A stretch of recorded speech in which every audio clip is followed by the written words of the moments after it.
नमस्कार। Astro with Avinash channel में आप सभी का स्वागत है। हमने जो श्रृंखला शुरू की है समस्या पे संवाद, इसको बहुत अच्छा प्रतिसाद मिल रहा है। लास्ट वीडियो में हमें कमेंट्स में 3 अलग अलग क्वेश्चन प्राप्त हुए हैं। इसमें से एक प्रश्न लॉयर का है, दूसरा प्रश्न एक सीए व्यक्ति का है और तीसरा बिजनेसमैन का है।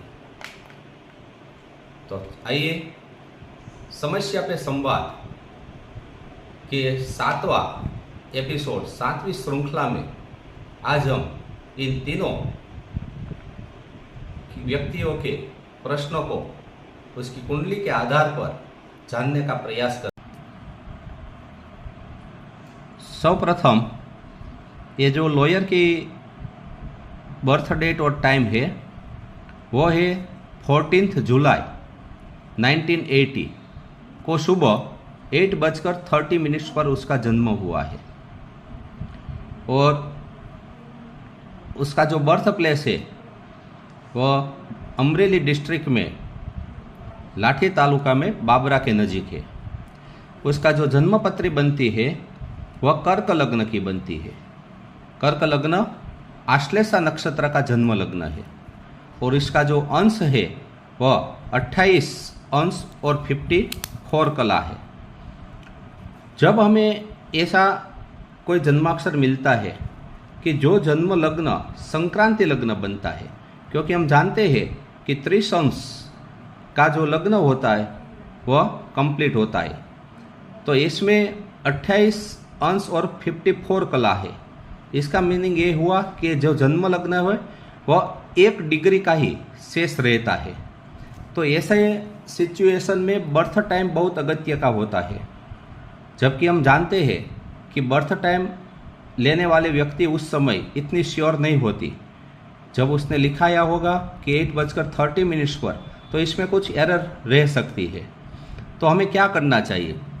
तो ऐसे जन्माक्षर में हमें दोनों लग्न, कर्क लग्न और सिंह लग्न की जन्म कुंडली बनाकर इसके बारे में सोचना चाहिए। तो अब हम इस कुंडली के बारे में, दोनों कुंडली के एवरेज, उसके दोनों को फलादेश में लेकर हम उसकी चर्चा करते हैं। और हम जानते हैं कि जब जन्म लग्न 29 डिग्री का बन जाता है तब इसमें फल में कितना कितना अंतर हो जाता है। जब हम कोई दूसरे लग्न 15 अंश के आसपास होता है तब इसका फलादेश हम जितनी श्योरिटी से करते हैं उतनी श्योरिटी से हमें फलादेश करने के लिए बहुत डीप में जाना पड़ता है।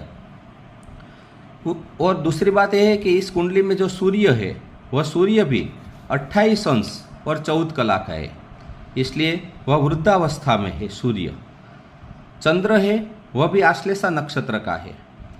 तो हम इसकी कुंडली के बारे में कुछ जानते हैं। तो ये व्यक्ति है वह खूब निखालस व्यक्तित्व की होगी। उसका जो गुरु है वह देवभुवन में है, सिंह लग्न में। हालांकि गुरु सिंहस्थ गुरु बन जाता है और सिंहस्थ गुरु है वह अपना पूर्ण प्रभाव नहीं दिखा सकता, फिर भी वह व्यक्ति निखालस हो सकती है, वह कपट नहीं कर सकती। उसका जो व्यवसाय है वह व्यवसाय लॉयर का है और लॉयर के व्यवसाय में शनि का महत्व अधिक है। तो हम जानते हैं कि उसकी कुंडली में शनि गुरु के साथ है जो विद्या का कारक है, और इस कुंडली में भी पंचमेश गुरु बनकर शनि के साथ है। तो व्यक्ति लॉयर क्षेत्र में, अपने वकीलात के क्षेत्र में खूब प्रगति करेगा। इसकी कुछ और बातों को हम जाने तो उसका 2003 की साल में शुक्र की अंतरदशा चल रही थी। तो मेरा अनुमान है कि उसका मैरिज है वह मैरिज लाइफ और दाम्पत्य जीवन, सांसारिक बातों के लिए 2003 का वर्ष अधिक महत्वपूर्ण रहा होगा। और 2015 से उसका व्यावसायिक जीवन, शुक्र में जब शनि की अंतरदशा चल रही होगी तो 2015 के आसपास उसका व्यावसायिक में खूब चेंज आया होगा। और संतान में, संतान स्थान के बारे में भी असर करता है वो गाला समय का इंटरवल। तो क्या होता है कि 2015 के आसपास उसको पुत्र रत्न की प्राप्ति भी हुई। संतान में प्रथम कन्या संतति होगी।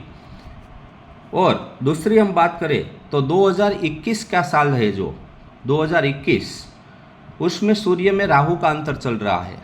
तो क्या होता है कि 2021 के साल में उसका व्यावसायिक जीवन में बहुत संघर्ष हुआ होगा और अपने असीलों के साथ उसको कुछ अणबनाव, कुछ ऐसा प्रश्न भी क्रिएट हुआ होगा कि जिसको सॉल्व करने में उसको बहुत दिक्कत हुई होगी।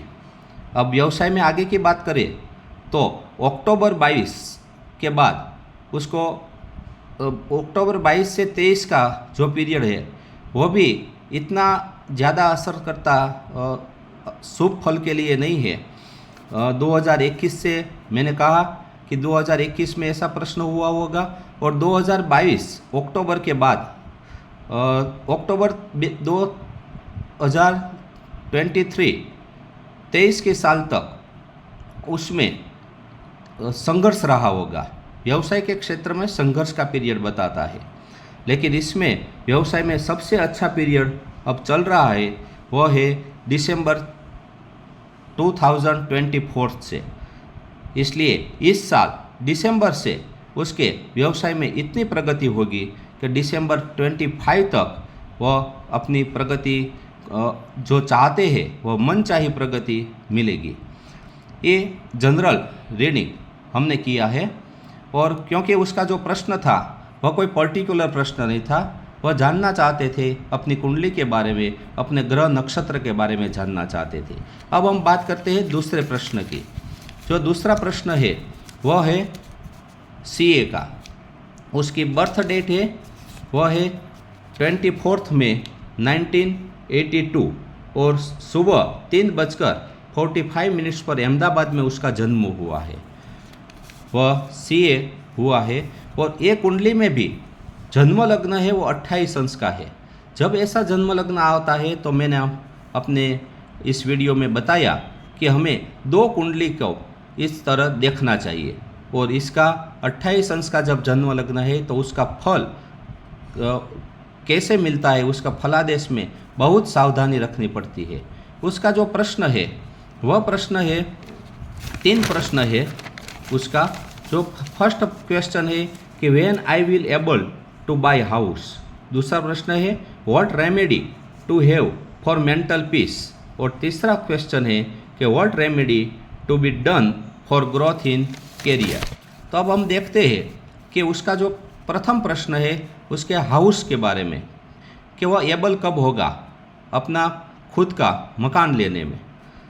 तो जो मकान का पीरियड था वो 2022 से 2023 का जो पीरियड था वह खरीदी के लिए अच्छा था, लेकिन वह निर्णय नहीं कर सका और इसके वजह से वह मकान का योग चला गया है। तो 2023 को बहुत अच्छा मकान खरीदने का योग था, लेकिन नेक्स्ट ईयर जून जुलाई 25 के बाद फिर भी एक साल मकान का योग बन रहा है। इसलिए अब नेक्स्ट ईयर जो योग बनेगा जुलाई के बाद उसमें आप मकान श्योर ले सकेंगे, आप 100% एबल होंगे। अब दूसरा प्रश्न है कि मेंटल पीस के लिए क्या करना चाहिए। तो मेंटल पीस के लिए जो उसकी जन्म पत्री है उसके आधार पर हम देखें तो उसको चंद्र के नंग को धारण करना चाहिए, मोती पहनना चाहिए और हर रोज़ सुबह ओम नमः शिवाय की माला करनी चाहिए, सोमवार का व्रत करना चाहिए और अधिक चिंता नहीं करनी चाहिए। तीसरा प्रश्न है कि कैरियर के बारे में उसका ग्रोथ कब होगा। तो उसका जो कैरियर में बहुत अच्छा ग्रोथ है वह जुलाई 26 से 29 तक उसका जो ग्रोथ है वह अपनी मनोवांछित पद पर पहुंचेंगे। उसको प्रमोशन मिलेगा, अपनी जॉब में बहुत तरक्की होगी, बहुत अधिक आगे बढ़ेगा। जुलाई 26 टू जुलाई 29 ये 3 ईयर्स उसकी सभी इच्छाएं अपनी जॉब के बारे में परिपूर्ण होगी। अब हम तीसरे प्रश्न की बात करते हैं। तीसरा प्रश्न जो है वह शेयर बाजार से रिलेटेड है कि शेयर बाजार में उन्नति के लिए क्या किया जाए। तो हम जानते हैं कि शेयर बाजार में बहुत ज़्यादातर बुध व्यापार का कारक ग्रह होता है। फिर भी कुंडली के अंदर जो पंचम स्थान होता है वो पंचम स्थान को देखना पड़ता है, धन स्थान को देखना पड़ता है और कर्म क्षेत्र को भी देखना पड़ता है और अष्टम स्थान को देखना पड़ता है। तो इन 3-4 बाबतों को देखकर हम शेयर बाजार में हमारी लेन देन को देख सकते हैं कि शेयर बाजार में हमें लाभ है या नुकसान है। शेयर बाजार में हमें रोकाण करना चाहिए, ट्रेडिंग करना चाहिए, किस वक्त करना चाहिए, कौन सी कंपनी में करना चाहिए। क्योंकि हम जानते हैं कि किसी का ग्रह ऐसा होता है कि उसको फार्मा कंपनी में लाभ होता है, किसी को मेटल की कंपनी में लाभ होता है, किसी को हाउसिंग कंपनी में लाभ होता है। तो हमें जन्मपत्री के ग्रह को देखना चाहिए कि कौन से ग्रह उसकी कुंडली में है और कौन सी कंपनी से उसको लाभ है या हानि है। शेयर बाजार में रोकाण करना चाहिए या उससे दूर रहना चाहिए। और इसमें जन्मपत्री में शनि की पोजीशन भी देखनी चाहिए। और यदि हम जनरल बात करें तो जब जब गोचर में चंद्र शनि की पकड़ में आते हो तब वो दिन शेयर बाजार में मेटल कंपनी के शेयर को खरीदना चाहिए। ये मेरी अपनी राय है। और जब गुरु इसके साथ दृष्टि में या संबंध में आते हैं उस दिन उसको बेच देना चाहिए। लेकिन उसका 100% प्रेडिक्शन हम जन्मपत्री के बिना नहीं कर सकते। ये हम अपनी जनरल बात कर रहे हैं। तो मैं आशा रखता हूँ कि ये 3 प्रश्न जो कमेंट्स में आए थे वो इस चर्चा समस्या पे संवाद एपिसोड में 7वें एपिसोड में हमने उसको सॉल्व करने का प्रयत्न किया है। आशा रखता हूँ कि तीनों व्यक्ति को इस बाबत अपने प्रश्न के बारे में संतोष होगा। और मैं सभी यूट्यूब चैनल में सभी दर्शकों को, ये देखने वाले सभी को मैं रिक्वेस्ट करता हूँ कि आपका जो भी प्रश्न हो वो आप मुझे कमेंट्स में भेजें। मैं अपने समय पर आपके प्रश्न का उत्तर देने का प्रयास करूँगा और आशा रखता हूँ कि आप मुझे कमेंट्स में अपना प्रश्न भेजेंगे। अस्तु, आभार।